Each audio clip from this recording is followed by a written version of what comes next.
ढोल मंडल होना चाहिए। तो आज के बाद यहाँ पर कोई भी डीजे नहीं बजाएगा। डीजे बजाने वाले के खिलाफ भी सख्त कार्रवाई चल रही है। अगर कहीं पर भी अगर डीजे कोई बजाता है या डीजे बजाने वाले के खिलाफ, बजवाने वाले और बजाने दोनों के खिलाफ कार्रवाई होगी। ये करने के लिए नहीं आए यहाँ पर, ना हम कोई चुनाव की बात करने के लिए आए हैं। यहाँ सिर्फ हमारे समाज की बात करने के लिए आज हम इकट्ठे हुए हैं। हमारे आदिवासी समाज में कई प्रकार की बुराइयां हैं और इन बुराइयों को हम कैसे दूर करें, क्या तरीका अपनाएं कि हमारे आदिवासी समाज के अंदर जो बुराई उनको दूर करें। हम यहाँ पर आदिवासी समाज का संगठन खड़ा करने की आवश्यकता क्यों पड़ी और आज जो ये मीटिंग रखने की आवश्यकता हमें क्यों पड़ी, इस विषय पर हमें बात करना है।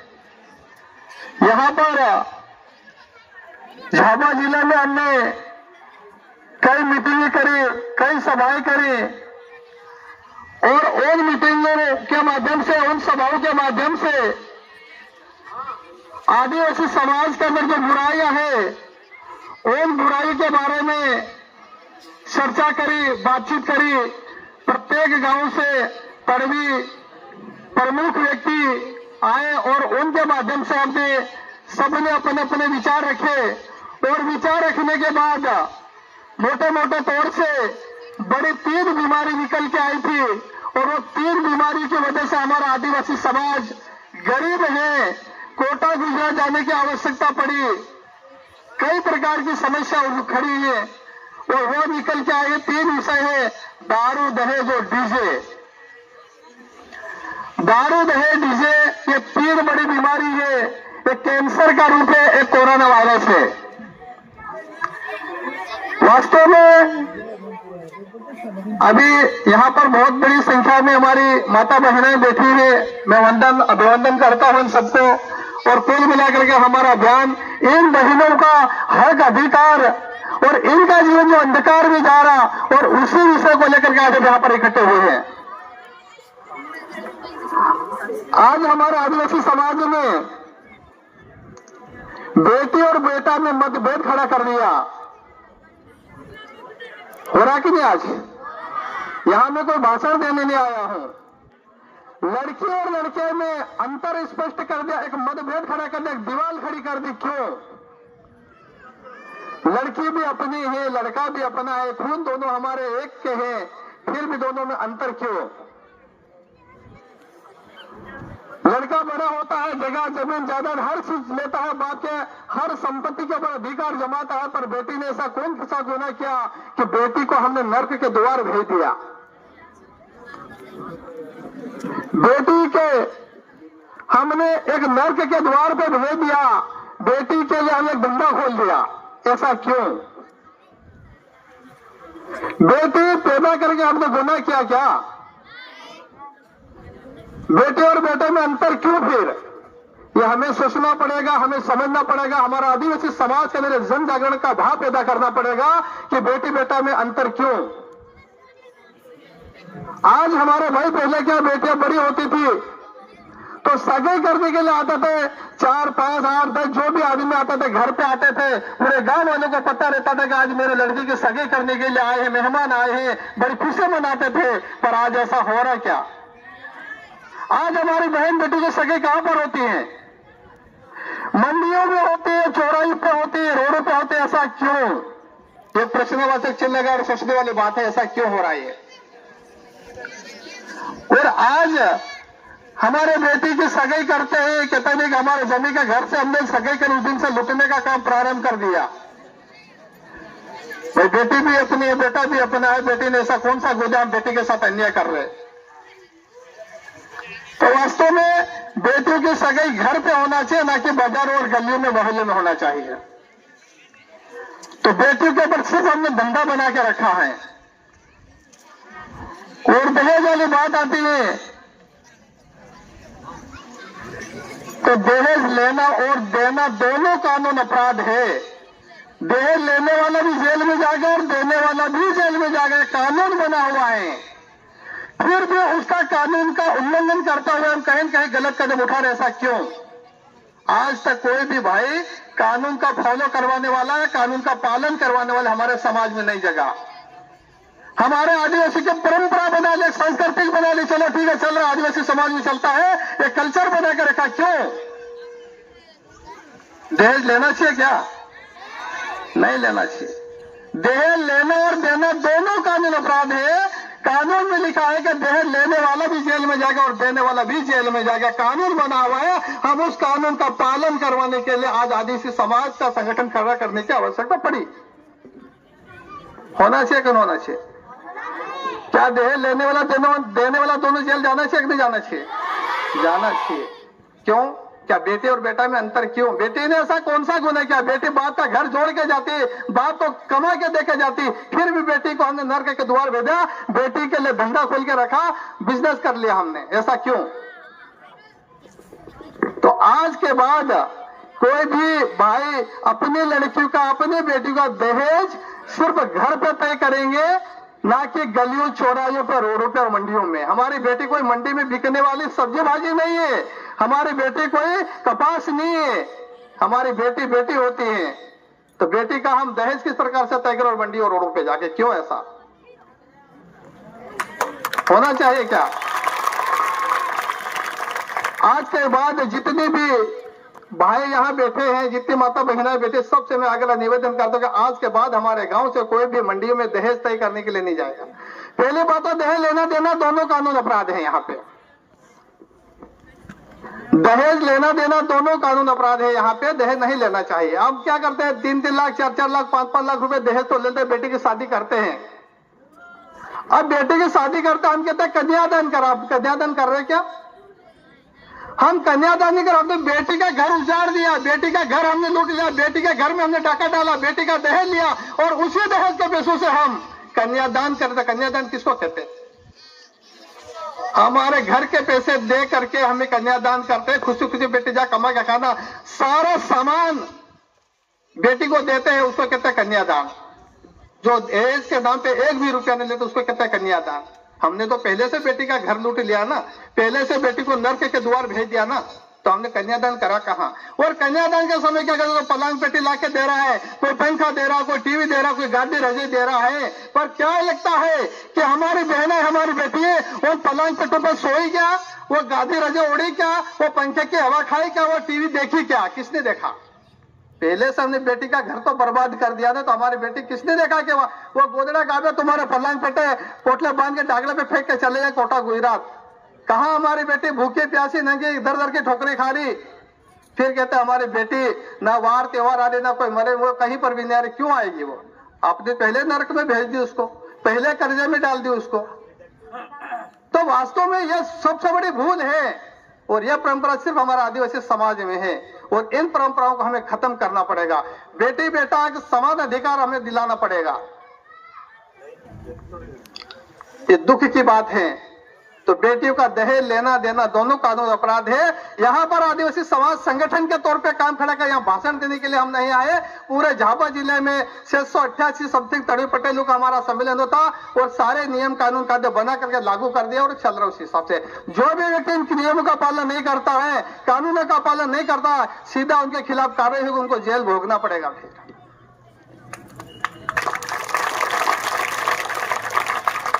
रही है दहेज वाली बात के बाद डीजे वाले, डीजे एक हमारा कोरोना वायरस है। डीजे हमारे लिए कोरोना वायरस के रूप में आया।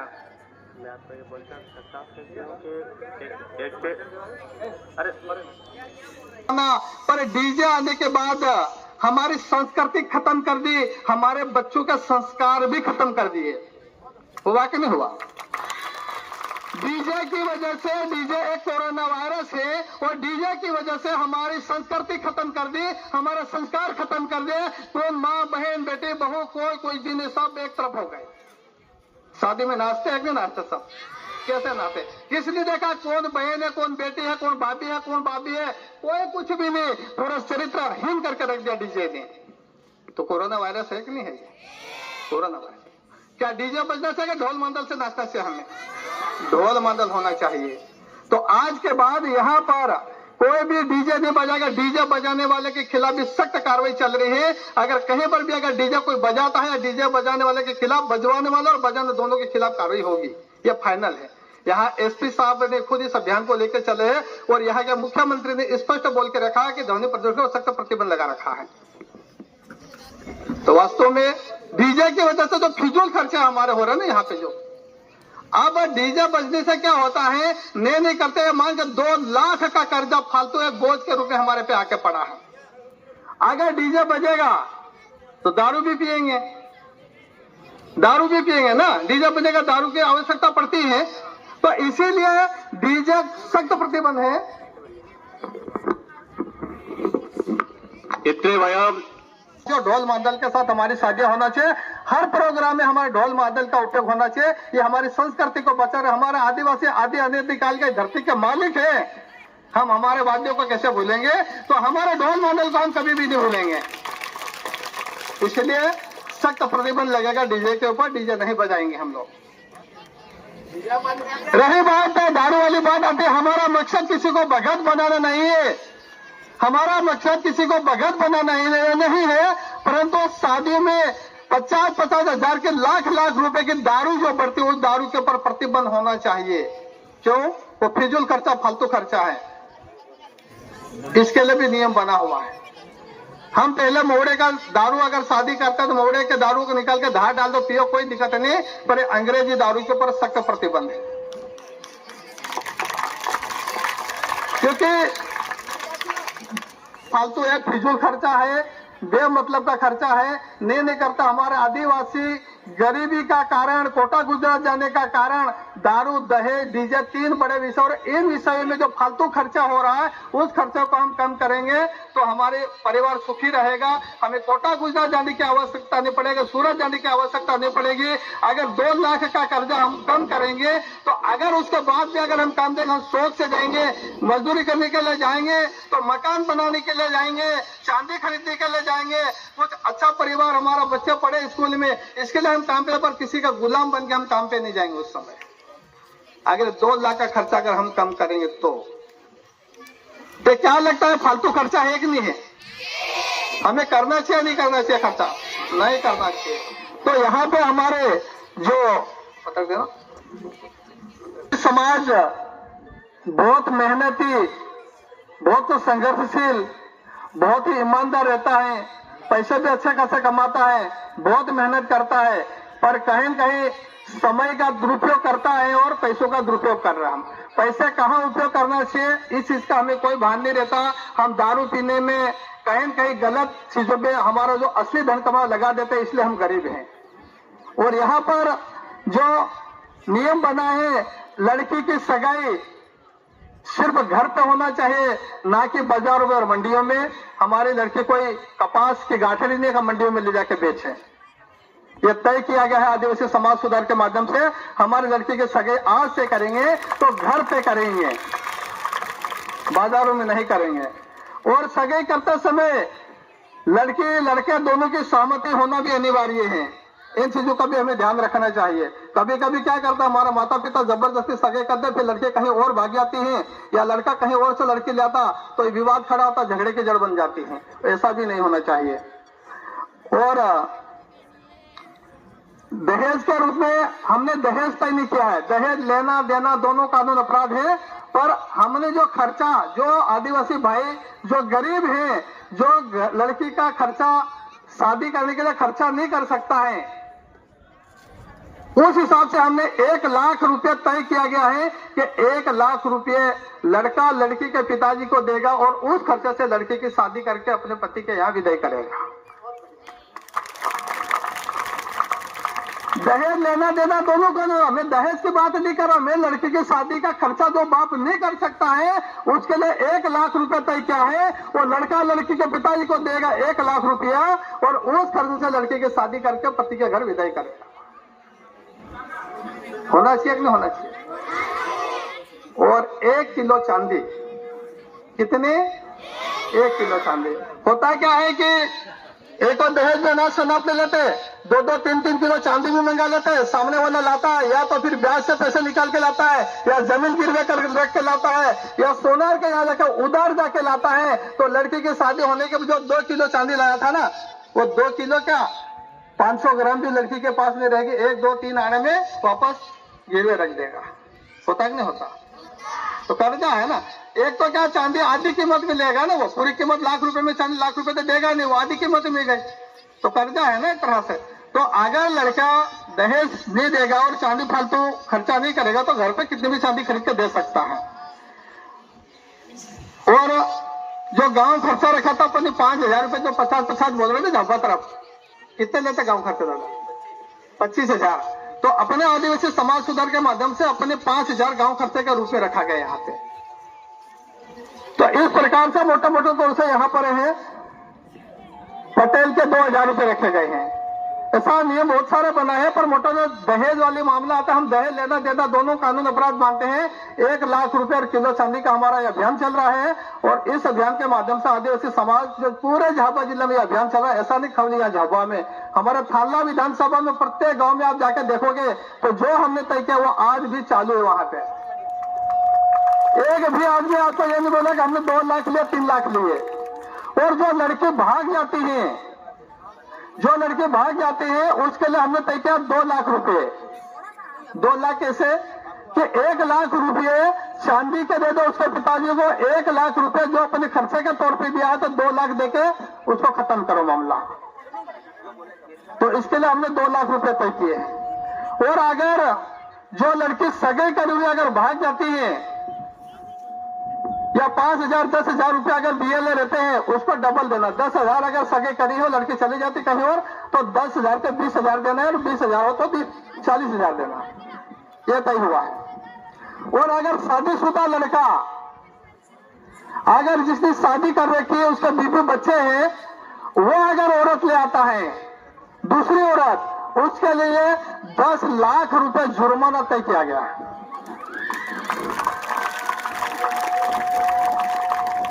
होना चाहिए कि नहीं होना चाहिए बताओ? क्यों होना चाहिए? उसके लिए एक कारण है कि अगर औरत है, उसके घर में बच्चे उसके घर में है, उसके बाद भी औरत लाता है, तो बड़ी वाली औरत तो वनवास में जाएगी ना, बड़ी वाली औरत तो दुखी रहेगी ना, उनके बच्चे भी दुखी रहेंगे, वो बड़ी वाली औरत भी दुखी रहेगी, तो तकलीफ तो है कि नहीं है? इसके लिए अगर शादीशुदा आदमी अगर औरत लाता है तो 10 लाख रुपए जुर्माना उसके ऊपर रखना अनिवार्य है। ये तय किया गया है। ये होना चाहिए कि नहीं होना चाहिए? तो यहाँ पर जो नियम बनाए गए हैं, उन नियमों का पालन करने के लिए शासन प्रशासन भी अपने साथ में है, और इन सारे नियमों का पालन हमें करना पड़ेगा, करवाना पड़ेगा। और यहाँ पर प्रत्येक गांव में 15-20 लोगों की कमेटी बनेगी।